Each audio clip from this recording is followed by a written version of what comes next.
కాబట్టి అమిత్ షా నీకు దేశ ప్రజలే బుద్ధి చెప్తారు.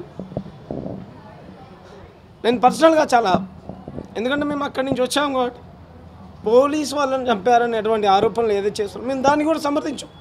పోలీస్ అన్న వాళ్ళు మన దేశ పౌరుడు, ఎవరు కూడా చచ్చిపోకూడదు. కానీ చర్చించండి కదా, పోలీసు వాళ్ళకు కూడా కుటుంబాలు ఉంటాయి. ఎవరి కోసం పోలీసులు నక్సలైట్లను చంపుతున్నారు, ఎవరి కోసం పోలీసులను నక్సలైట్లు చంపుతూ ఉన్నారు? అంబానీ, అదానీ, వేదాంత్, జిందాల్ కంపెనీల కోసం పోలీసులు నక్సలైట్లు కాల్చుకొని చచ్చిపోతే అమిత్ షాకు, నరేంద్ర మోడీకి ఆనందంగా ఉంది.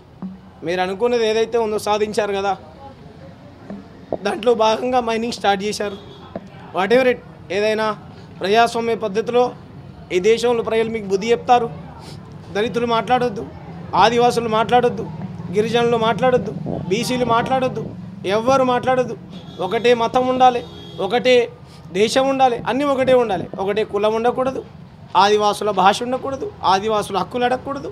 రాజ్యాంగాన్ని అమలు చేయండి, షెడ్యూల్ 5 అని మాలాంటి వాళ్ళు క్వశ్చన్ చేస్తే దేశద్రోహం, రైట్ మీన్ దేశద్రోహులమే.